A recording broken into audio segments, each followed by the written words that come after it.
1963 London.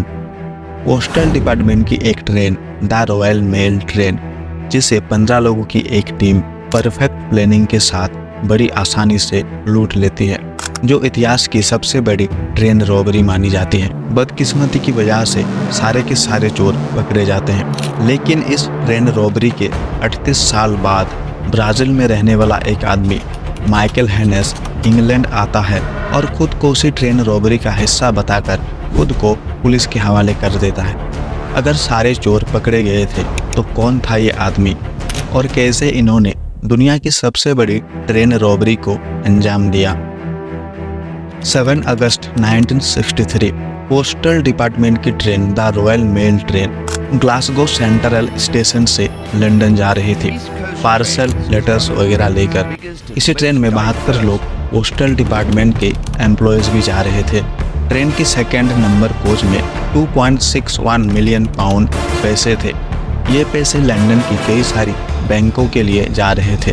2024 के हिसाब से 750 करोड़ से भी ज़्यादा पैसे थे। इस ट्रेन को लूटने की प्लानिंग कई दिनों से चल रही थी। रेलवेज में काम करने वाले एक एम्प्लॉय ने ये इन्फॉर्मेशन लंदन में 2 चोरों को देता है। दोनों के पास ट्रेन रॉबरी का कुछ एक्सपीरियंस नहीं था। ये दोनों छोटी मोटी चोरी डकैती किया करते थे। इस वजह से इन्होंने कांटेक्ट किया लंदन के एक train robbery gang the south coastal raider से।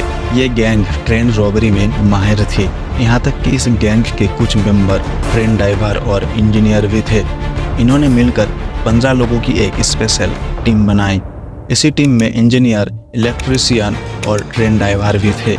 इस टीम को लीड कर रहे थे, या कहे तो इस टीम के मास्टरमाइंड थे ब्रूस रेनॉल्ड्स। कई दिनों की प्लानिंग के बाद वक्त आ चुका था दुनिया की सबसे बड़ी ट्रेन रॉबरी को अंजाम देने का।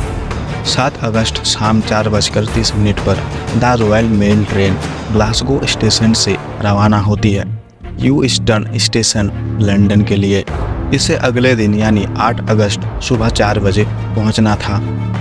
ट्रेन को ड्राइव कर रहे थे 57 साल के जैक जोन्स और 26 साल के डेविड। लेकिन 8 अगस्त रात के करीब 3 बजे ट्रेन ड्राइवर जैक ट्रेन को लेडबार्न में एक सुनसान जगह पर रोकता है। दरअसल ये एक प्लानिंग का ही हिस्सा था।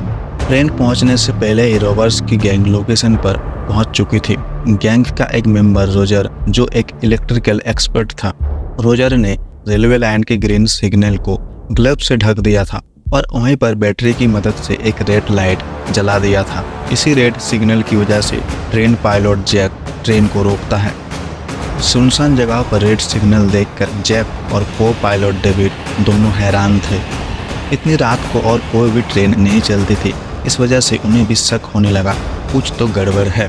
फिर डेविड केबिन से उतरता है और लाइन के साइड में लगी एक टेलीफोन की तरफ बढ़ता है सिग्नल मास्टर को कॉल करने के लिए, लेकिन टेलीफोन की केबल पहले से कटी हुई थी। डेविड टेलीफोन लाइन से लौट ही रहा होता है, तभी गैंग के मेंबर डेविड को वहीं पर पकड़ लेते हैं। इधर ट्रेन के इंजन में दोनों गेट से 2 लोग घुसते हैं और ट्रेन पायलट जैक पर पीछे से एक रॉड से मारकर वहीं पर घायल कर देते हैं। जैक वहीं पर घायल होकर गिर जाता है। बाकी के गैंग मेंबर ट्रेन में मौजूद पोस्टल डिपार्टमेंट के एम्प्लॉयज़ के हाथ पैर बांधकर एक कोच में बंद कर देते हैं। तब पोस्टल एम्प्लॉयज़ के पास ना ही कुछ हथियार था और ना ही अलग से ट्रेन में कोई प्रोटेक्शन फोर्स थी। गैंग का एक मेंबर, जो कि ट्रेन ड्राइवर था, वो ट्रेन को इस लोकेशन से करीब 800 मीटर दूर ले जाता है। प्लानिंग के हिसाब से इसी जगह पर सारा पैसा अनलोड करना था। पैसा अनलोड करने के बाद सभी गैंग मेंबर कार से भाग जाते हैं करीब 40 किलोमीटर दूर लेदर स्लेट फार्म में और वहीं पर 2 दिन रुकते हैं। फिर पुलिस इन्वेस्टिगेशन शुरू होती है। Police investigation team farm house पहुंचने से पहले ही सारे के सारे गैंग मेंबर वहां से भाग जाते हैं और जाने से पहले फार्म हाउस में आग लगा दिया जाता है ताकि पुलिस को कोई सबूत ना मिले। लेकिन फार्म हाउस पूरी तरह से नहीं जला था, जिससे पुलिस को फिंगरप्रिंट और कई सारे सबूत मिलते हैं। धीरे धीरे सारे गैंग मेंबर पकड़े जाते हैं और कई गैंग मेंबर को 25 से 30 साल तक की जेल की सज़ा मिलती है। लेकिन पुलिस इन्वेस्टिगेशन टीम की अब भी एक बड़ी चुनौती थी, सारा पैसा रिकवर करना। लेकिन कई सालों के इन्वेस्टिगेशन के बाद भी पुलिस वो पैसा रिकवर नहीं कर पाती है।